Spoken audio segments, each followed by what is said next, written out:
کی جانا میں کون بھولیا کی جانا میں کون ہے بھولیا کی جانا میں کون او بھولیا کی جانا میں کون۔ تنویر زلفی کی کہانی ڈاکٹر بختاور کی زبانی آج کی کہانی ہے شکست فاتحانہ۔ ماجد 10 سال کا تھا جب اس کا باپ مر گیا۔ باپ کی موت کے بعد اس پر بڑی ذمہ داریاں عائد ہو گئی۔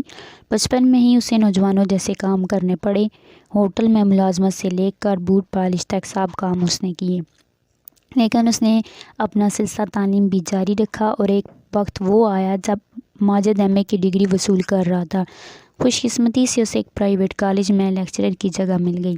اس کی مشکلات کا اذیت ناک دور اب ختم ہو چکا تھا۔ اس کی ماں اس کے بچپن سے بہت پہلے ہی اس کے پیدا ہوتے ہی فوت ہو چکی تھی۔ اسے نہ ماں کا پیار ملا نہ باپ کی شفقت نصیب ہوئی۔ پھر قدم قدم پر آنے والی مشکلات نے اسے نفسیاتی مریض بنا دیا۔ اسے دنیا کی کوئی چیز اچھی نہ لگتی تھی، کوئی چٹکلا اسے مسکرانے پر مجبور نہ کر سکتا تھا۔ وہ ہر وقت منہ بسورے رہتا، طبیعت میں چڑچڑاپن رہتا، موسم کی رنگینیاں دیکھ کر بھی اس کا دل نہ مچلتا، ہر وقت اداس رہتا۔ اس کا چہرہ ہر وقت بالکل اسپاٹ سا لگتا تھا۔ بے رونق چہرہ، بے نور آنکھیں اس کا مقدر بن گئی۔ بہتر ملازمت ملنے کے بعد بھی اس میں ذرا بھر بھی تبدیلی نہ آئی۔ کالج میں فنکشن ہوتے، ہنسی مذاق کی باتیں ہوتی، پکنک کے پروگرام ہوتے، ہنسا ہنسایا جاتا، لیکن ماجد کو ان باتوں سے ذرا بھی دلچسپی نہ تھی۔ اسے اخبار سے کوئی لگاؤ نہ تھا۔ اس کے روزانہ کے معاملات میں بس یہی چند باتیں شامل تھیں: صبح اٹھنا، اپنا کھانا خود پکانا، کپڑے جیسے بھی ہوں پہن کر کالج چلے جانا، بڑے خشک انداز میں پڑھانا اور پھر واپس آ کر رہنا۔ ماجد کی تعیناتی کے دوران ایک نوجوان لیکچرر کمال بھی وہیں آ گیا۔ اسے نہ معلوم ماجد میں دلچسپی پیدا ہو گئی۔ ایک دن ماجد اسٹاف روم میں بیٹھا تھا، سر جھکائے، آنکھیں موندے، نہ معلوم کن خیالات میں غرق تھا کہ کمال کمرے میں داخل ہوا۔ ہیلو ماجد۔ کمال نے ماجد کی طرف ہاتھ بڑھایا۔ ماجد نے مصافحہ کیا۔ کمال اس کے ساتھ ہی بیٹھ گیا۔ ماجد، آج میری طبیعت بہت اداس ہے، نہ معلوم کیوں۔ مجھے دنیا کی کوئی چیز بھی بھلی معلوم نہیں ہوتی۔ مجھے تو یہ معلوم نہیں کہ خوشی بھی کوئی چیز ہوتی ہے۔ ہر وقت سین پر بوجھ سا پڑا رہتا ہے۔ موسموں کا مد و جزر میری طبیعت میں باٹا پیدا نہیں کر سکتا۔ ماہ سال گزرے، سالوں کی مسافت کے باوجود مجھے اس پرسکون طبیعت میں اخراٹ نہیں ہوتی۔ میں کبھی کچھ تو اپنی طبیعت کے بحر میں سکوت میں تلاطم پیدا کر سکتا ہوں، جن کی متلاطم موجیں یقیناً مجھے اس کی طرف کھینچ کر لے جا سکیں گی جسے لوگ دنیا کہتے ہیں۔ تب شاید میرا بھی دل کرے کہ میں اپنے جیسے انسانوں سے بولوں، ہنسوں اور مسکراؤں۔ ماجد، خاموش کیوں ہوں؟ کیا تم نہیں چاہتے کہ میں اس رنگین دنیا کے حسن و جمال سے لطف اندوز ہوں؟ ماجد، بتاؤ نا، کیا میری مشکل کا حل تمہارے پاس بھی نہیں؟ کمال بھائی، اتنی جلدی میں تمہیں کوئی کیسے رائے دے سکتا ہوں؟ کل سوچ کر بتاؤں گا۔ اب کمال، جو انتہائی شوخ و چنچل نوجوان تھا، سنجیدگی کی مصنوعی اینک چڑھائے ماجد کے سامنے بت بنا بیٹھا تھا۔ دراصل اس نے ایک پروگرام بنایا تھا، اسی پروگرام کے تحت وہ یہ کردار ادا کر رہا تھا۔ تھوڑی دیر بعد وہ دونوں پرانے چلے گئے۔ اگلے روز کمال نے دیکھا کہ ماجد کا چہرہ ذرا ذرا دھمک رہا ہے۔ ماجد کے دھمکتے چہرے کو دیکھ کر اسے ذرا سا اطمینان ہوا کہ ماجد نے تھوڑا سا گین کیا ہے۔ ریسیس میں ماجد نے خود ہی کمال کو بلایا اور اپنے سامنے بیٹھنے کو کہا۔ کمال، میں نے ساری رات تمہارے مسئلے پر غور کیے۔ اب میں اس نتیجے پر پہنچا ہوں کہ تم دراصل اس اسٹیج پر ہو کہ تمہیں ماں باپ کا پیار نہیں ملا، پدری شفقت سے محرومی نے تمہیں ناقابل یقین حد تک سنجیدہ بنا دیے۔ اب یوں کرو، مجھے اپنا دوست جانو، میں تمہیں پیار دوں گا، ایک بڑے بھائی کی شفقت سے نواز دوں گا، شاید تم سنبھل سکو۔ اس کے بعد ماجد اور کمال میں روزانہ ملاقاتیں ہونے لگی۔ ماجد کمال کو روزانہ خوش رہنے کا کوئی نہ کوئی نسخہ بتاتا۔ یوں یوں ماجد میں تبدیلی آتی گئی۔ کمال نے بھی اپنی ایکٹنگ کرنا شروع کر دی۔ پھر پکنک کے پروگرام بنتے رہے۔ ماجد اور کمال ہنستے ہنساتے، پکچر دیکھتے، سیر سپاٹا ہوتا، دنیا کے ہر موضوع پر دل کھول کر بحث و مباحثہ ہوتا، اور ایک وقت آیا جب ماجد مکمل طور پر تبدیل ہو گیا۔ موسم کی ہلکی پھلوار سے بھی اس کا دل بہلنے لگتا۔ ماجد کو زندگی سے انسا ہو گیا اور ماجد خوش تھا کہ اس نے کمال کی زندگی کو پرلطف بنایا ہے۔ وہ بھول ہی گیا تھا کہ وہ خود کیا ہے، اور ادھر کمال تھا جو خدا کا شکر ادا کرتا تھا کہ ماجد اب وہ ماجد نہیں رہا۔ زندگی پرمسرت راہوں پر گامزن تھی۔ ماجد کو اب ادبی دنیا سے لگا ہو گیا تھا۔ ایک دن ایک رسالے میں وہ افسانہ پڑھ رہا تھا۔ چھتری کے نیچے بیٹھے ایک دوسرے کو دیکھ دیکھ کر آنکھوں میں چھائے بھیگے بھیگے نشے کے جام پہ جام پی رہے تھے۔ یوں معلوم ہوتا تھا جیسے وہ وقت تھم کر رہ گیا ہو، بوندوں اور لہروں کی آوازوں کے سوا مکمل سکوت تھا، خوشگوار سکوت، ایسا سکوت جو ہمیشہ رہے۔ فراز سے صبر نہ ہو سکا، کہنے لگا، پیاری سیمی، کبھی ایسے سما ایسی فضا سے تمہیں پالا پڑا ہے؟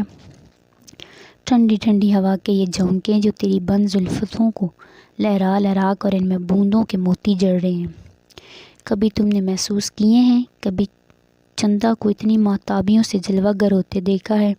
فراز، آنکھوں میں آیا ہوا یہ بھیگا بھیگا سرور، میرے گالوں پہ دمکتی ہوئی یہ لالی، اپنے دل سے اٹھتی ہوئی سرد فضا میں یہ گرمی کبھی پہلے بھی دیکھی ہے۔ خاموش رہو کہ کہیں ہماری پکار سے سہانا سما بیت نہ جائے۔ اس وقت کو تھما رہنے دو، میری طرف دیکھو، ہاں یوں ان چراغوں میں ذرا جھانک کر دیکھو، یہ شعلے کبھی تم نے بھی دیکھی ہیں؟ اسے موسموں کے بارے میں بتانا، زندگی کے نشیب و فراز سے آگاہ کرنا۔ ہلکی ہلکی ننھی ٹھنڈی ٹھنڈی موتیوں کی مانند چندہ کی کرنوں سے چمکتی ہوئی بوندیں ٹپ ٹپ گر رہی تھی۔ دریا کی لہریں منمونی سرسراہٹ کے ساتھ دھیرے دھیرے بہہ رہی تھی۔ ہم دونوں اس سہانے دلربا فضا کے بیچوں بیچ دریا کے کنارے ننھے منھے باغیچے کے درمیان۔ ماجد نے ابھی اتنا ہی پڑھا تھا کہ اسے پرنسپل نے بلا لیا۔ پھر اس نے لاکھ کوشش کی لیکن اسے رسالہ نہ مل سکا۔ ایک دن کمال کہنے لگا، ماجد آج ہمارے گھر چلو، اکیلا رہنے سے اکتاتے نہیں ہو؟ اکتاتا تو ہوں یار، لیکن میں کیا کروں، ایسی بھی کیا مجبوری ہے، چلو ابھی سامان اٹھاؤ اور ہمارے پاس رہو۔ ماجد اور کمال نے مل کر سامان اکٹھا کیا اور آج ماجد پہلی مرتبہ کمال کے ہاں جا رہا تھا۔ ایک کمرہ ماجد کو دے دیا گیا۔ سامان رکھنے کے بعد ماجد اور کمال ڈرائنگ روم میں جا پہنچے۔ اتنے میں سیمی آ گئی۔ کمال کہنے لگا، سیمی میری دوست، ان سے ملو، ماجد اب ہمارے ہاں ہی رہیں گے۔ سیمی، ماجد بڑبڑایا، کیوں ماجد؟ بس یوں ہی کوئی بولی بسری بات تو نہیں یاد آ گئی؟ وہ بات دراصل ہے کہ چند دن پہلے میں ایک افسانہ پڑھ رہا تھا۔ او بھائی جان، یہ اس افسانے کا ذکر کر رہے ہیں، میں بھی لاتی ہوں۔ احمد بہت خوش ہوا کہ چلو اس جھنجھٹ سے بھی چھٹکارا ملا، اب افسانہ مکمل کر لوں گا۔ چند لمحے میں سیمی وہ رسالہ لے کر آئی، کہنے لگی، ماجد صاحب، یہ افسانہ میں نے ہی لکھا ہے اور یہ بہت اچھا ہے۔ میں اسی کا ذکر کر رہا تھا لیکن اسے بدقسمتی سے مکمل نہیں کر سکا، تو آپ پڑھ لیجئے۔ سیمی نے کہا۔ رات کو ماجد نے اسے مکمل کر لیا۔ افسانہ کیا تھا؟ ایک ٹریجڈی تھی۔ اس ملاقات کے بعد سیمی اور فراز میں کبھی ملاقات نہ ہو سکتی۔ یہ راز ابھی بھی راز ہے کہ فراز سیمی کو چھوڑ کر دور چلا گیا۔ ایک دن ماجد کالج سے واپس آیا تو اس نے دیکھا کہ سیمی اس کے بستر پر سوئی ہوئی۔ ماجد کمرے میں داخل ہوا تو آہٹ سے سیمی کی آنکھ کھل گئی۔ اٹھ بیٹھی، سیمی سوئی رہو۔ نیند کے خمار سے سیمی کا چہرہ سرخ ہو رہا تھا۔ ماجد نے پھر بات دہرائی، نیند جو آئی ہوئی ہے تو سو کیوں نہیں جاتی؟ لیکن اٹھ کر کرسی پر بیٹھ گئی۔ ماجد بھی بیٹھ گیا۔ ماجد، میں کیسی ہوں؟ اس اچانک سوال سے ماجد کچھ گھبرا سا گیا۔ وہ ششو پنج میں پڑ گیا لیکن ذرا جرأت کرتے ہوئے بولا، بہت اچھی ہو، صرف اچھی نہیں، تم بہت سندر اور منمونی بھی ہو، بلکہ افسانے والی سیمی سے بھی زیادہ پیاری ہو۔ بہت ہی پیاری سیمی، آپ کیا سچے دل سے کہہ رہے ہیں؟ میں خلوص دل سے کہہ رہا ہوں، آپ کتنے اچھے ہیں، صرف اچھا ہی، میرے آئیڈیل سے بڑھ کر بھی۔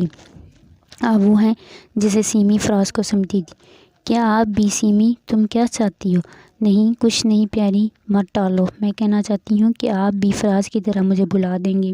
سیمی، تمہارے رومانی جذبات کا تعلق اگر مجھ سے ہے تو میں کوتاہی نہیں کروں گا، تم مجھے ہر مقام پر موجود پاؤ گی۔ ماجد، میں یقین کر لوں؟